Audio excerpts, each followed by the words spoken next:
नमस्कार, मेरा नाम है चुनचुन और आप देख रहे हैं झारखंडी हिंदी न्यूज। तो चलिए जानते हैं आज की सभी छोटी बड़ी महत्वपूर्ण खबरों को। इससे पहले आप हमारे चैनल पर नए हैं तो कृपया करके सब्सक्राइब जरूर करें और लाइक करना ना भूलें। आज की पहली और बड़ी खबर की बात करें तो रांची एयरपोर्ट पर अफरा तफरी, बम से उड़ाने की धमकी के बाद चप्पे चप्पे पर पुलिस, अंदर मौजूद दो बड़े मंत्री। झारखंड के रांची स्थित बिरसा मुंडा एयरपोर्ट पर गुरुवार को एक व्यक्ति ने फोन कर बम होने की सूचना दी, जिसके बाद एयरपोर्ट परिसर में अफरा तफरी मच गई। जानकारी के अनुसार एक अनजान नंबर से फोन आया था, जिसने धमकी देते हुए कहा, हमारे साथी सामान लेकर अंदर मौजूद हैं, अगर हमारी मांग नहीं मानी गई तो साथियों के पास बैग में बम है जिससे वे लोग एयरपोर्ट को उड़ा देंगे। हालांकि इसके बाद फोन काट दिया गया। सूचना मिलने पर मौके पर पहुंचे बम निरोधक दस्ते ने टर्मिनल बिल्डिंग सहित एयरपोर्ट की चप्पे चप्पे की जांच की। जांच के बाद कहीं भी कोई आपत्तिजनक चीज नहीं मिली। मामले को लेकर एयरपोर्ट ओपी को भी सूचना दी गई। एयरपोर्ट के अधिकारी प्राथमिकी दर्ज कराने में जुटे हुए हैं। जिस समय एयरपोर्ट परिसर को बम से उड़ा देने की धमकी मिली, उस दौरान झारखंड के केंद्रीय मंत्री अर्जुन मुंडा और झारखंड प्रदेश कांग्रेस कमेटी के प्रभारी अविनाश पांडे जी बिरसा मुंडा एयरपोर्ट पर मौजूद थे। दोनों मंत्री रांची से दिल्ली जाने के लिए एयरपोर्ट आए थे। धमकी भरा कॉल आने के बाद दोनों मंत्रियों की रक्षा का भी विशेष ध्यान रखा गया। और तो और एयरपोर्ट परिसर में किसी भी तरह की घटना न हो, जिसके कारण एयरपोर्ट में सुरक्षा बलों के अलावा एंटी बम स्क्वाड द्वारा पूरी एयरपोर्ट की जांच की गई। अगली बड़ी खबर की बात करें तो राष्ट्रपति चुनाव में कांग्रेस ने की क्रॉस वोटिंग। कार्रवाई के सवाल पर प्रभारी अविनाश पांडे ने दिया गोलमोल जवाब।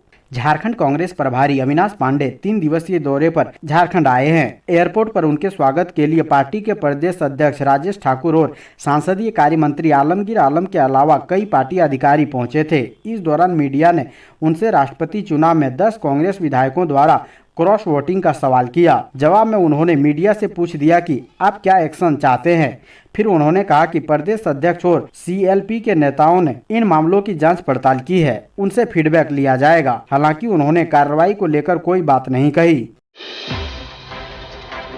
अगली बड़ी खबर की बात करें तो हेमंत के कर्मियों पर ईडी की सख्त कार्रवाई। 30 करोड़ के जहाज के बाद छापेमारी में मिले 45 करोड़ के स्टोन चिप्स। झारखंड में भ्रष्टाचार को लेकर परिवर्तन निदेशालय ने मोर्चा खोल रखा है। राज्य के मुख्यमंत्री के करीबी ईडी के निशाने पर हैं। ईडी ने साहिबगंज सहित अन्य जगहों पर हो रहे अवैध खनन पर कार्रवाई करते हुए सीएम के विधायक प्रतिनिधि पंकज मिश्रा के ठिकानों पर छापेमारी कर रही है। राज्य में ईडी की ताबड़तोड़ रेड जारी है। इसी क्रम में हेमंत सोरेन के करीबी के ठिकानों पर 45 करोड़ रुपए के स्टोन चिप्स बरामद की गई है। इससे पहले 30 करोड़ रुपए के जहाज को जब्त किया गया था। ईडी का कहना है कि पंकज मिश्रा के करीबी कारोबारी अवैध माइंस का संचालन करते हैं।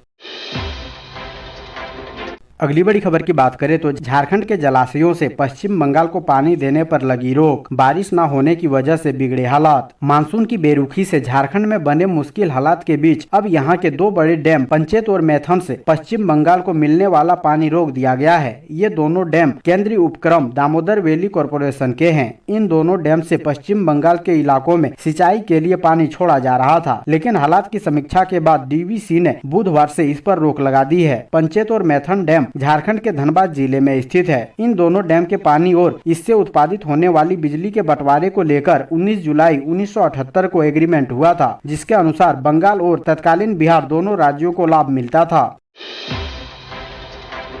अगली बड़ी खबर की बात करें तो झारखंड में 100 यूनिट फ्री बिजली पर उपभोक्ताओं में असमंजस। किसी और कैसे मिलेगा स्पष्ट नहीं। झारखंड सरकार ने 100 यूनिट बिजली फ्री में देने का निर्णय लिया है। सरकार के इस फैसले से उपभोक्ताओं में जहां खुशी है, वहीं इसे लेकर सर्कुलर जारी नहीं होने से विभागीय अधिकारी परेशान है। 100 यूनिट मुफ्त बिजली किसे और किस तरह मिलेगा, यह अभी तक सरकार ने स्पष्ट नहीं किया है। हालांकि रांची प्रक्षेत्र के कार्यपालक अभियंता ने इसके संबंध में कुछ जानकारी दी है। रांची प्रक्षेत्र के कार्यपालक अभियंता दिनेश्वर कुमार सिंह के अनुसार जिस तारीख को इस संबंध में अधिसूचना जारी होगी, उसी तारीख से इसका लाभ ग्रामीण उपभोक्ताओं को मिलेगा। उससे पहले उन्हें बिजली बिल का भुगतान करना होगा। उन्होंने कहा कि 100 यूनिट मुफ्त बिजली मद की राशि राज्य सरकार JVBNL को उपलब्ध कराएगी। उन्होंने कहा कि यह निर्णय ग्रामीण क्षेत्रों के उपभोक्ताओं के लिए है, जिस संबंध में विस्तृत गाइडलाइन अभी तक नहीं आई है।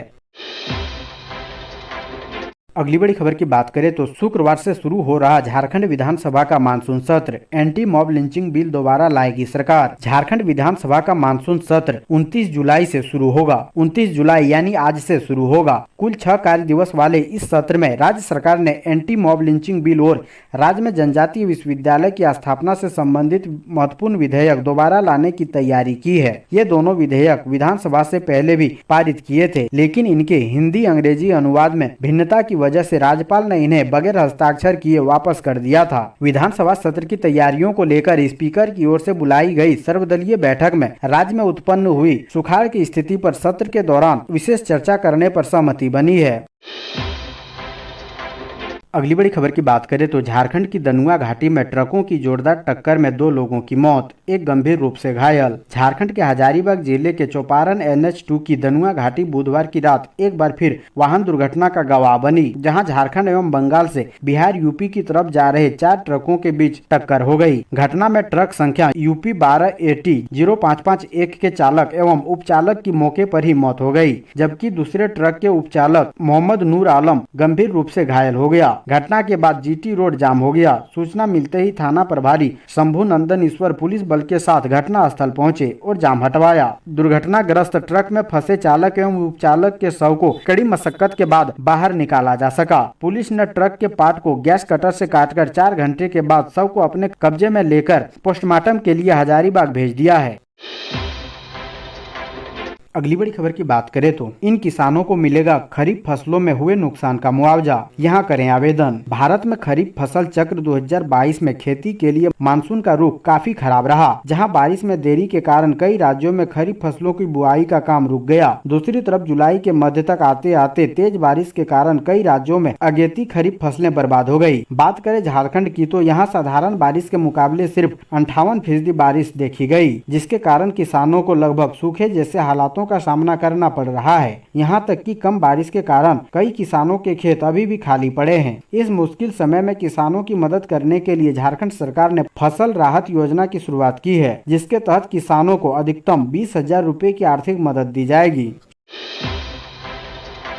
अगली बड़ी खबर की बात करें तो पद्मश्री से सम्मानित किसान बोले झारखंड में कृषि की बहुत संभावनाएं, कृषि कॉरिडोर से बढ़ेगी आमदनी। देश के प्रसिद्ध किसान पद्मश्री चंद्रशेखर सिंह ने कहा है कि झारखंड में कृषि के क्षेत्र में बेहतर संभावनाएं हैं। इन क्षेत्रों में सब्जियों के अलावा धान और गेहूं की कृषि से किसान दोगुनी आय प्राप्त कर सकते हैं। एक बेहतर गेहूँ अथवा धान के बीज से 15% तक ज्यादा खेतों में उत्पादन हो सकता है। ऐसे में किसान पारंपरिक खेती से आगे आकर नवीनतम खेती का रास्ता अपनाएं। अकेले खेती करने से ज्यादा बेहतर किसान समूह में आकर खेती करें। चंद्रशेखर सिंह राष्ट्रीय सीड कमेटी के सदस्य भी हैं। बनारस के रहने वाले चंद्रशेखर सिंह का पारिवारिक कारणों से धनबाद आना हुआ। बता दें कि 2021 में राष्ट्रपति रामनाथ कोविंद के हाथों उन्हें पद्मश्री का सम्मान मिला है। अगली बड़ी खबर की बात करें तो सभी उर्दू विद्यालयों में शुक्रवार को अवकाश देने की मांग। झारखंड तहरीक-ए-उर्दू तंजीम जिला कमेटी ने आजादी के पूर्व व आजादी के बाद जिले में स्थापित उर्दू विद्यालयों में पहले की भांति शुक्रवार को अवकाश तथा रविवार को पठन पाठन करने की मांग की है। कमेटी ने आरोप लगाया है कि जामताड़ा जिले में विभिन्न प्रखंडों में स्थापित उर्दू विद्यालयों को शिक्षा विभाग अपने मनमानी तरीके से संचालित करा रहा है। शिक्षा विभाग जबरदस्ती उर्दू विद्यालयों से उनके उर्दू शब्द को मिटाकर शुक्रवार को संचालन तथा रविवार को विद्यालय बंद रख रहा है। तंजीम के अध्यक्ष अलीमुद्दीन अंसारी ने कहा कि सैकड़ों वर्ष पूर्व स्थापित विद्यालयों में उर्दू भाषा की पढ़ाई हो रही थी, जिस पर शिक्षा विभाग ने भेदभाव का रवैया अपनाया है। शिक्षा विभाग ने विद्यालय का भौतिक सत्यापन नहीं किया। पुराने दस्तावेज शिक्षकों की उपस्थिति पंजी में शुक्रवार को ही अवकाश हमेशा दर्ज होते आ रहा है और रविवार को पठन पाठन हो रहा है।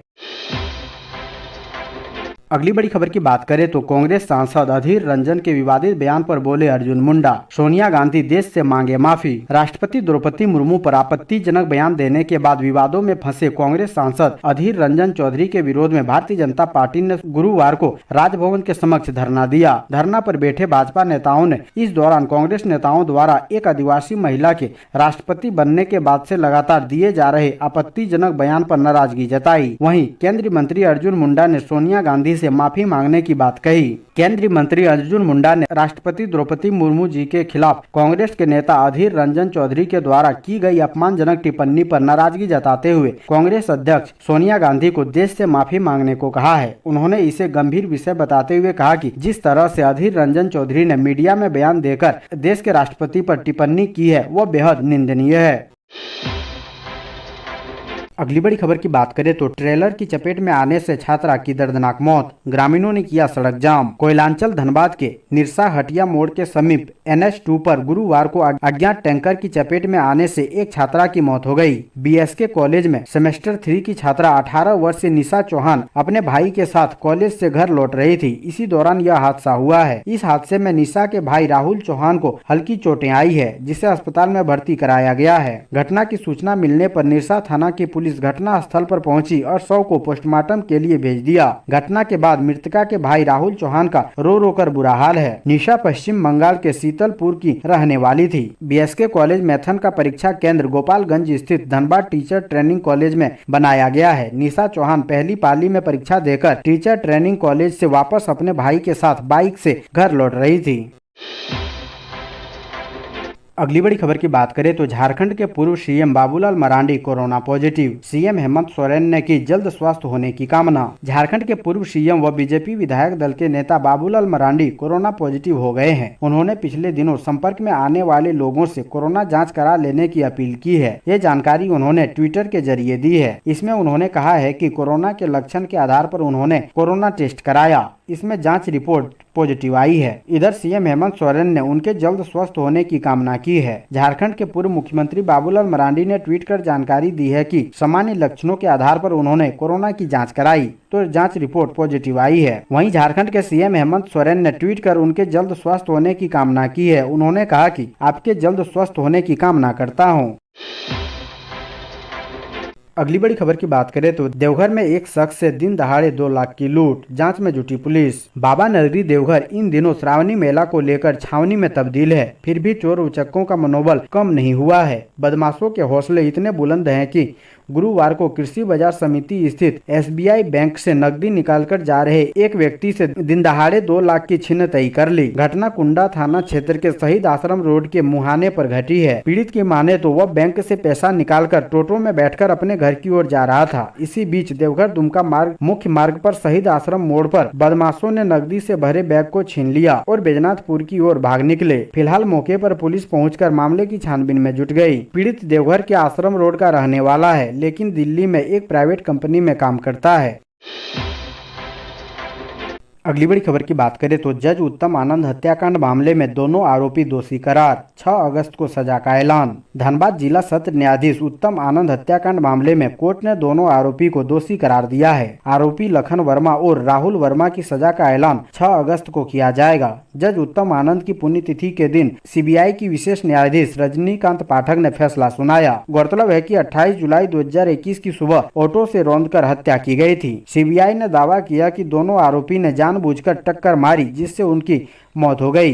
घटना का CCTV से यह स्पष्ट होता है कि यह हादसा नहीं था, बल्कि धक्का मारा गया था। इस घटना को झारखंड हाई कोर्ट और सुप्रीम कोर्ट ने स्वतः संज्ञान लिया था। झारखंड सरकार ने इस मामले की जांच CBI को सौंपी। अब इस मामले पर कोर्ट ने दोनों आरोपियों को दोषी करार दिया है। अगली बड़ी खबर की बात करें तो CM हेमंत के करीबियों के सेल कंपनियों में निवेश मामले में सुप्रीम कोर्ट ने दिया समय, 4 अगस्त को अगली सुनवाई। सुप्रीम कोर्ट में मुख्यमंत्री हेमंत सोरेन के करीबियों के सेल कंपनियों में निवेश मामले में झारखंड हाईकोर्ट के फैसले के विरुद्ध दायर स्पेशल लीव पिटीशन SLP पर सुनवाई हुई। मामले की सुनवाई के दौरान परिवर्तन निदेशालय की ओर से बताया गया है कि उनके वरीय अधिवक्ता व solicitor general of India Tushar Mehta की तबीयत खराब है, इसलिए उन्हें समय दिया जाए। आग्रह को स्वीकार करते हुए जस्टिस S रविंद्र भट्ट व जस्टिस सुधांशु धुलिया की खंडपीठ ने मामले की अगली सुनवाई के लिए 4 अगस्त की तिथि निर्धारित की। इससे पूर्व राज्य सरकार की ओर से वरीय अधिवक्ता कपिल सिब्बल और झारखंड के महाधिवक्ता राजीव रंजन तथा हेमंत सोरेन की ओर से वरीय अधिवक्ता मीनाक्षी अरोड़ा ने पक्ष रखा।